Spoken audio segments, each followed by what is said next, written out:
വളരെ beginner friendly ആയിട്ടുള്ളൊരു soft gradient I makeup look ചെയ്യാൻ പഠിപ്പിക്കട്ടെ. അതിനായി ഞാൻ ആദ്യം എടുത്തിരിക്കുന്നത് ഡോൾച്ചെ ഗബ്ബാനയുടെ ഫേസ് ആൻഡ് ഐ മാച്ച് എന്ന് പറഞ്ഞിട്ടൊരു ബ്രോൺസറാണ്.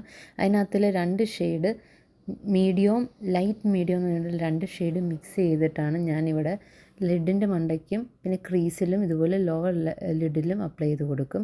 അത് കഴിഞ്ഞിട്ട് ഞാൻ മാക്കിൻ്റെ കണക്റ്റ് ആൻഡ് കളർ എന്ന് പറഞ്ഞുകൊണ്ടുള്ള പാലറ്റിൻ്റെ എംബേർഡഡ് ഇൻ ബർഗൻഡി എന്ന് പറഞ്ഞുകൊണ്ടുള്ള പാലറ്റിൻ്റെ ഒരു ബർഗൻഡി ഷെയ്ഡാണ് ഔട്ടർ 1/3 ഇതുപോലെ അപ്ലൈ ചെയ്ത് കൊടുക്കും. നെക്സ്റ്റ് എടുത്തിരിക്കുന്ന ആ സെയിം റേഞ്ചിൻ്റെ റോസ് ലെൻസ് എന്ന് പറഞ്ഞിട്ടുള്ള പാലറ്റിനകത്തിൽ ഒരു ബർഗൻഡി ഷെയ്ഡാണ്. അത് ഇതുപോലെ അതിൻ്റെ മണ്ടയ്ക്ക് അപ്ലൈ ചെയ്ത് കൊടുക്കും. പിന്നെ ഞാൻ ഈ ഷെയ്ഡ് എടുത്ത് മിഡിൽ 1/3 ഇതുപോലെ ഒന്ന് ഡസ്റ്റ് ചെയ്തിട്ട് അപ്ലൈ ചെയ്ത് കൊടുക്കും.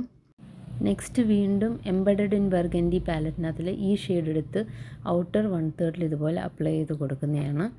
അത് കഴിഞ്ഞിട്ട് ഞാൻ ബ്രഷ് മാറ്റി ഫിംഗർ ടിപ്സും കൊണ്ട് വീണ്ടും ആ ഷെയ്ഡ് തന്നെ ഔട്ടർ 1/3 ഒന്നുകൂടെ ഇൻറ്റൻസിഫൈ ചെയ്യാൻ വേണ്ടി ഇതുപോലെ അപ്ലൈ ചെയ്ത് കൊടുക്കും. പിന്നെ റോസ് ലെൻസിനകത്തിൽ ആ ഷെയ്ഡ് ഇതുപോലെ മിഡിൽ 1/3 ഇങ്ങനെ ബ്ലെൻഡ് ചെയ്ത് കൊടുക്കും ഫിംഗറും കൊണ്ട്. അത് കഴിഞ്ഞിട്ട് ഇതുപോലെ ഒരു ബ്ലെൻഡിങ് ബ്രഷ് എടുത്തിട്ട് നല്ലതായിട്ട് ക്രീസ് ഒന്ന് ബ്ലെൻഡ് ചെയ്ത് കൊടുക്കും ഒരു സോഫ്റ്റ് ലുക്കിന് വേണ്ടി. അത് കഴിഞ്ഞിട്ട് ഞാൻ ഡോൾച്ചെ ഗബ്ബാനയുടെ മീഡിയം ഷെയ്ഡ് എടുത്തിട്ട് ക്രീസിലൊന്ന് അപ്ലൈ ചെയ്ത് കൊടുക്കും.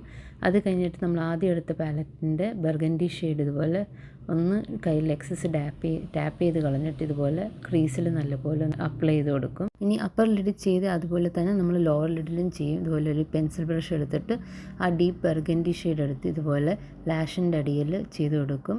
അത് കഴിഞ്ഞിട്ട് വീണ്ടും നമ്മൾ ആ ഷിമ്മർ ബർഗൻഡി ഷെയ്ഡ് എടുത്തിട്ട് ഇതുപോലെ ഔട്ടർ 1/3 അപ്ലൈ ചെയ്ത് കൊടുക്കും. അത് കഴിഞ്ഞിട്ട് നമ്മൾ ആ പിങ്ക് ഷെയ്ഡ് എടുത്തിട്ട് മിഡിൽ 1/3 ഇതുപോലെ അപ്ലൈ ചെയ്ത് കൊടുക്കും. ഇങ്ങനെ കളർ മാറ്റുന്നതിൻ്റെ ഇടയ്ക്ക് ബ്രഷ് ഒന്ന് വെറ്റ് വൈപ്സിൽ വെച്ചിട്ടും പിന്നെ ഒരു ഡ്രൈ ടിഷ്യൂവിൽ വെച്ച് ക്ലീൻ ചെയ്ത് കൊടുക്കണം.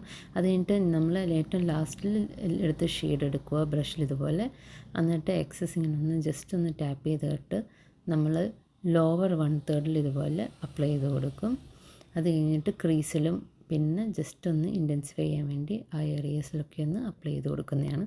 അത് കഴിഞ്ഞിട്ട് ഇതുപോലെ ഒരു പൗഡർ ബ്രഷ് എടുത്തിട്ട് ഫോൾ ഔട്ട് ഉള്ളത് വളരെ ലൈറ്റായിട്ടൊന്ന് ഡസ്റ്റ് ചെയ്ത് കളയും. അതുകൊണ്ട് ഞാൻ ചെയ്യാൻ പോകുന്ന കാജലാണ്. കാജലിന് ഷുഗറിൻ്റെ കാജലാണ് എടുത്തേക്കുന്നത്. അത് ഇതുപോലെ ലോവർ വാട്ടർ ലൈനിലും അപ്പർ വാട്ടർ ലൈനിലും ഇതുപോലെ ടൈറ്റ് ലൈൻ ചെയ്ത് കൊടുക്കും. അത് കഴിഞ്ഞിട്ട് ലാക്മിയുടെ ഐലൈനർ കൊണ്ട് ഇതുപോലെ ഐലൈനർ ഇവിടെ നിന്ന് വരച്ച് പിന്നെ നടുക്കുന്ന് വാലിലോട്ട് വരച്ച് പിന്നെ ഫ്രണ്ടിൽ നിന്ന് വാലിനോട്ട് വരച്ച് ഇതുപോലെ ഞാൻ ഐലൈനർ ഇങ്ങനെ വരച്ച് കൊടുക്കും. അത് കഴിഞ്ഞിട്ട് ലോറയലിൻ്റെ പനോരമ എന്ന് പറഞ്ഞ മസ്കാര ലാഷിന് മുകളിലും താഴെയിട്ട് കൊടുക്കുന്നതാണ്. ഫോൾ ഔട്ട് ഉള്ളത് പൗഡർ ബ്രഷും കൊണ്ട് സ്വൈപ്പ് ചെയ്ത് കളയും.